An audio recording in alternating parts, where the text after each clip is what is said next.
This is the most dangerous terrorist group ever existed. So you can't go there and hand them flowers. So you have to go with full force. Set to a melodramatic film score, a Syrian Kurdish video documents the advance against the dark forces of the Caliphate. The reality is dramatic enough. Aided by US-led airstrikes and secular Syrian rebel groups, the Kurds today claim to have taken total control of a town just 30 miles short of the gates of Raqqa city, de facto capital of the self-declared Islamic State. Kurdish frontline forces include thousands of female fighters. They're reputed to put the fear of God into the Black Flag commandos. Rumour has it that a jihadi killed in battle by a woman won't qualify for his reward of 72 virgins when he gets to paradise. Some say he's automatically disqualified from going to paradise at all. Jihadist imams have reportedly denied this. 4 entirely female battalions operate as Peshmerga fighters in Iraqi Kurdistan next door. They played a key role in last year's rescue of Yazidis from Sinjar mountain.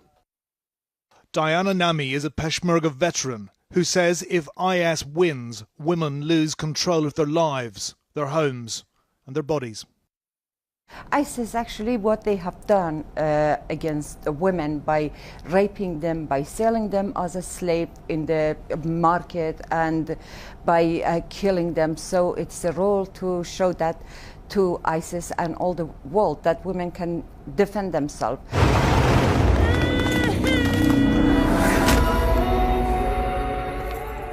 Now there's a new force for Islamic State to reckon with. It may not look like it, but this is the opening of a pop video that's had 1 million hits on YouTube and is rocking Kurdistan. It's from high-heeled, hair-swishing, hip-swinging Kurdish rock chick Heli Love.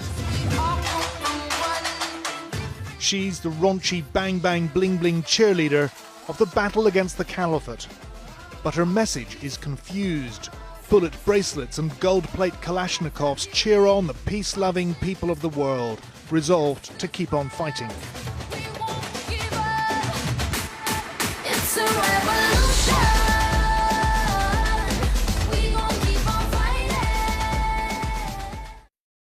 Heli Love, born in Iran, grew up a refugee in Finland. We're about 3 kilometers away from ISIS. Today she's a tonic for the troops on the front line against misogynist IS. No wonder she's had death threats. It's pretty, Well, earlier I managed to get through to Heli Love, who was in Erbil, and I began by asking her what inspires her music. I saw how the male and the females, they all got up and they went to fight against the most powerful enemy in history. And without any kind of military training or any kind of plan. So that really gave me goosebumps. Well, are you giving Peshmerga fighters goosebumps? I think I am. I mean, I am speaking for them and it's their voice. How do the Peshmerga fighters react to you? They are very supportive of me because the message that I carry has went viral in very big medias around the world, and so many people are hearing it. And really, it's not just the story of Kurdistan, it's the story of the whole world. So for that, I think people can relate to that. Your video is pretty violent, but you're singing about peace. Well, you have to really listen to the lyrics that I speak with. You have to really, I mean, this is the most dangerous terrorist group ever existed. So you can't go there and hand them flowers. So you have to go with full force. The message is very clear. It's all about peace and freedom and stop the war.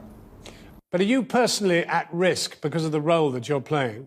Of course, I have gotten myself in a little trouble, but again, I believe standing for something that you believe in, and I'm okay with anything that happens to me because I've taken this journey and I accept anything that can happen to me because this is who I am, this is what my country goes through, and there's millions of people who are suffering. So if my life is on risk, then I'm okay with that. So is your message in part, I haven't got a gun, but I have got a voice? Yes, I do say that a lot, that when this war first happened, I felt like I wanted to be in the part of, and I wanted to take a part in this war, but I felt my weapon is not a gun. My weapon is the music. And through my music and through my art, I can get the voice to millions of other people's, from those whose voice has been shut down. Your video must have been pretty expensive. I mean, you had tanks, you had a lot of people, you had explosives. Who paid for it? Well, it's not always about the money. It's always about the idea that you want to bring. And everything that you saw was real. The people escaping for real people were the real victims of ISIS. The tanks are real. The Peshmergas are real. We didn't want any actors. We really want to show the true war. But also all these, everybody volunteered to really help us and put this together, because we had to do it, because nobody really knew what was going on here. So we felt like it was our duty to really make it happen. Do you think women in the Kurdish ranks frighten IS? Yes, they are afraid of them, because these women are so brave. They basically breastfeed their child at home, and they leave everything, and they take their weapon and they go to the front lines, and they go against this powerful, strong terrorist group. Like I said, without any kind of military training, you should be afraid of these women.